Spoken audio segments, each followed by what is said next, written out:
What's up, General Jones? What's happening? I'm General Jones here at the Wilmington Public Library with the amazing, magnificent Old Pharaoh Grand G. Grand G look good, man. Hey, fellas. How y'all doing out there? All right, man. So what's going on? I feel so weird. What's going on today? What's So we're here at the Richard Raw event, Black History Month, performing live. Okay. And I believe they invited me here to give me an award for influential person in hip-hop in Delaware. So, Artist of the Millennium. Artist of the Millennium, man. Yeah, man. I don't know about all that. Well, This is my good friend, Gentle Jones. Probably the only white guy I mess with outside of work. Yeah, man. Nah, I mess with you. All right, man. No offense, Tim. Yeah, man. Tim is my buddy on the podcast, but Okay, man. yeah, that's just chilling. Man, it's great to see you. Yeah, you think so? Yeah, man. Yeah, man. You know, you made a fat joke about me, so I'm not. Project X to me was everything that came out in 1990. And my uncle came to my house, right? He's no longer with us. He came to my house and brought me a tape and said, if you want to rap, you got to be as good as those on Project X. Now, there was one particular group on Project X, Third Dynasty. And out of that came a brother we call Grand G. And Grand G, I heard him and I was like, I can't rap. I knew at that point I had to hang it. I was like, I can't compete with that. That's like amazing. So I studied the craft by listening to his work, how incredible his work was. It was so intertwined and so poetic. It had poetic value. And it just shook me to the foundation, to the core. So I knew that if I was going to do anything, I had to be as good as that. So that was the benchmark for Richard Raw. And yeah, amazing. This is special because honoring hip-hop legends in our city, it doesn't happen.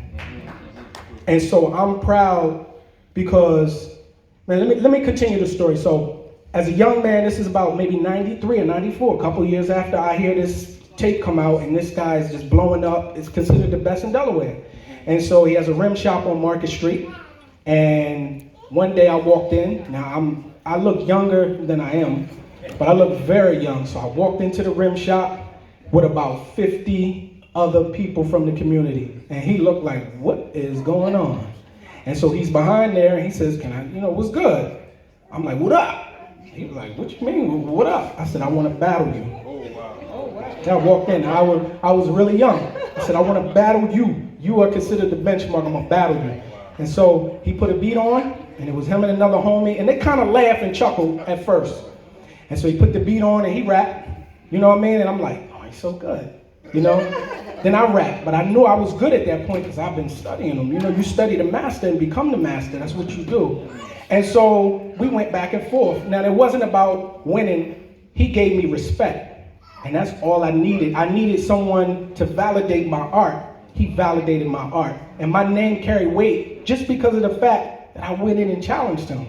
And it was at that point, man, he was like, yo, man, I love what you do. Anything that you need as a young brother, I'll help you out. Fast forward a couple years later, he comes to my mom's house because we're having a conversation in the street. And he's like, yo, I'm trying to learn this beat machine. I'm like, oh, I know that. Come to my mom's house. And I taught him how to make beats on the MPC 2000. This is like, I'm in the house like this. Grand G is in my house. I think I was calling people like, yo, Grand G came over to my house. I taught him how to that. So what I want you to do, hey, Damon.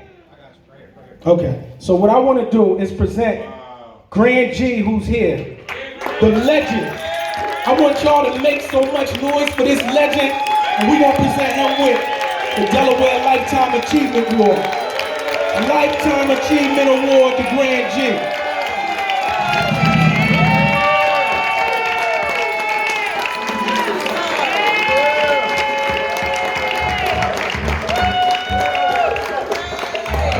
Oh, I got to talk? Oh.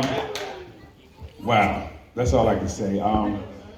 As a young guy, there was a man named Troy. He believed in a young guy like myself that didn't have a lot of direction and needed some kind of outlet. And I was writing. I was a nerd when I was younger, probably still am. And I was a nerd and I just was writing and trying to figure out some kind of way to vent things that were going on in my life. And so I just kept writing and writing in the basement. And a couple of my friends are here that would just sit there and encourage me to keep writing. And so I remember when I finally came to be.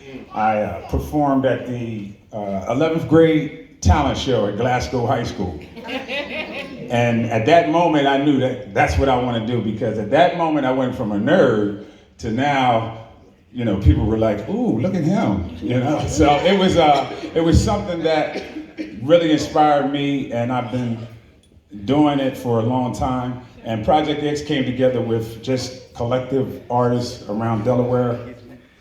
And I was so fortunate to work with them. And just coming to this concert, I want to say something. I did not expect this as far as his performance. So today I have become an extra Rich Raw fan. And his story is just about as accurate as it can be. So I want to thank you for doing this. I appreciate being here. I'm actually being well entertained. I got a lot of my homies here, and I know they wasn't expecting that as well. But you put on a hell of a show, a hell of a show. You've taken it way beyond what I was thinking. So I'm proud of you. And I thank you for this award, and I want to thank everybody else. All right.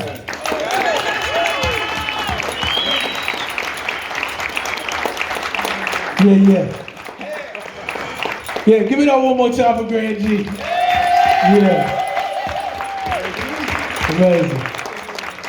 Let's keep the party going. It's not like a woman though. You know what I'm saying? DJF3 from, he was on Project X. Yeah. Explain his own history. Yeah, well, part of the duo, Fred G and DJF3, my brother, man, label mates with this guy right here since, what, 30 years ago? Since the album came out? 88? No, 89. 90? 90? Yeah, it came out 90. The album came out second, so it looks like a 30-year thing. But so. we were knowing each other in 88 and 89. Right. Recording, going back and forth from New York and everything. But, Shout out to Silk and Satin, MC Isaiah, Todd One, Shot Money. I know I'm forgetting somebody. Fred G, my brother. Oh yeah, Fred G. That's right. IOR, rest in peace to Todd One, Philly. Rest in peace to Todd One. Yeah. It's just it's been a long ride. I'm still here. I still do music.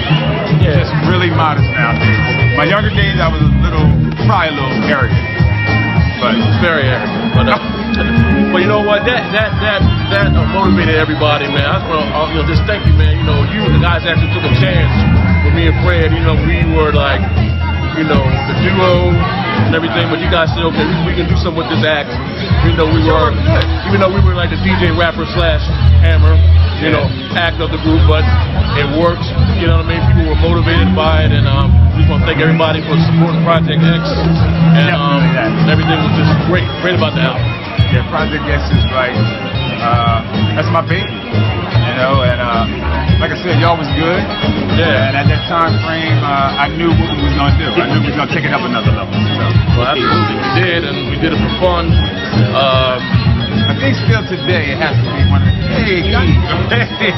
I still think today it has to be one of the biggest selling records here In Delaware? in Delaware. Okay, yeah.